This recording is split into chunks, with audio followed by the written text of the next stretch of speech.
আসসালামু আলাইকুম, আশা করি সবাই ভালো আছেন।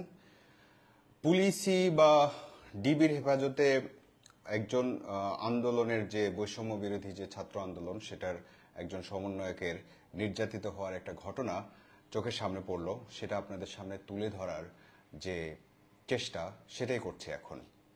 তিনি লিখেছেন, প্রস্রাব করার সময় আমাকে বিদ্যুতের শক দেয়, হাতে একটা ইঞ্জেকশন দেয়, ওরা আমার অন্ডকোষে জোরে জোরে আঘাত করে, বারবার মনে হচ্ছিল আমি মরে যাব।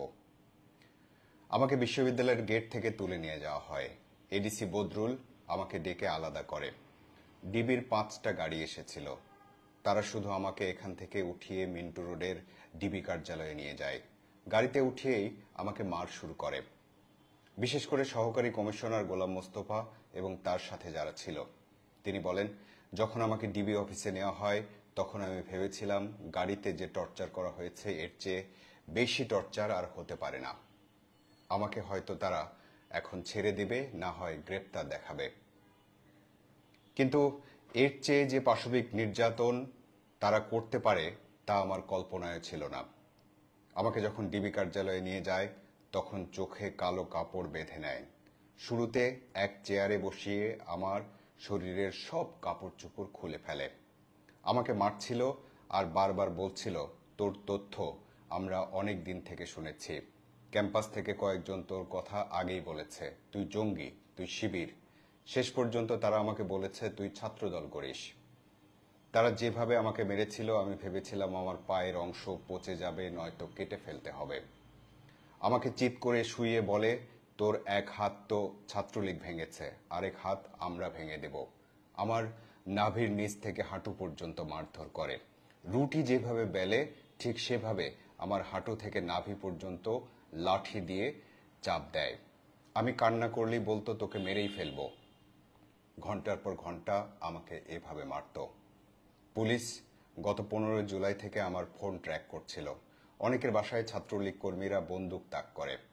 আমি আমার মায়ের থেকে 17 তারিখ বিদায় নিয়েছিলাম, এই বলে যে আমি মরে গেলে কেঁদো না, আর বেঁচে থাকলে বিকেলে ফোন দেব। এই ভয়েস রেকর্ডটা তারা শুনিয়ে শুনিয়ে মেরেছে। এক পর্যায়ে ওরা আমার হাত পা দুই দিক করে পা দিয়ে চেপে ধরে।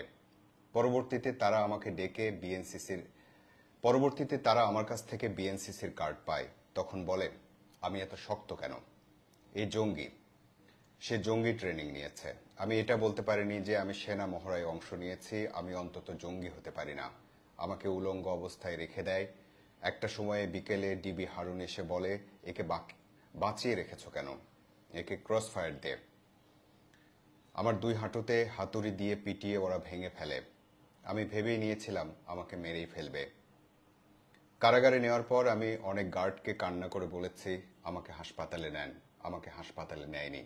কারাগারের পানিতে মরিচ দিয়ে রাখা হতো যেন পানি খেতে না পারি, গোসল করতে না পারি। ডিবি পুলিশ আমাকে বলে, তোকে ক্রস ফায়ারে দেব, তুই রেডি হয়ে নে। আমরা 6 জন ছিলাম মোট। রমনায় নিয়ে আমাদের চোখ খুলে দেওয়া হলো। আমার হাতে পেট্রোল বোমা ধরিয়ে দিল। ভিডিও করা শুরু করলো। তারা যে এভাবে মামলা সাজাবে আমি ভাবতেও পারিনি। দেশের ডিটেকটিভ ব্রাঞ্চ এরকম পর্যায়ে যাবে ভাবিনি। ডিটেকটিভ ব্রাঞ্চ দেশের মানুষের আস্থার জায়গা হওয়া উচিত ছিল।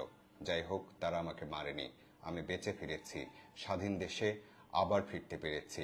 এটা আমাদের দ্বিতীয় স্বাধীনতা। এই কথাগুলো হচ্ছে সম্প্রতি কারাগার থেকে মুক্তি পাওয়া বৈষম্য বিরোধী ছাত্র আন্দোলনের জগন্নাথ বিশ্ববিদ্যালয়ের সমন্বয়ক নূর নবীর। আমরা শুধু এই ঘটনাটা আপনাদের সামনে তুলে ধরলাম, একজনের এই বাস্তবতা। এমন আরো অনেক মানুষ হয়তো আছে যারা এরকম ভয়াবহ নির্যাতনের শিকার হয়েছে। বর্তমানে পুলিশ বলছে যে তারা দাসত্ব থেকে মুক্তি চায়, তাদেরও অনেক দাবি দেওয়া আছে। আমরা বিশ্বাস করি এসবের কোনো একটা সমন্বয় করে জনবান্ধব মানুষের জন্য, রাষ্ট্রের জন্য দরকারি একটা পুলিশ বাহিনী গড়ে উঠবে। ধন্যবাদ সবাইকে।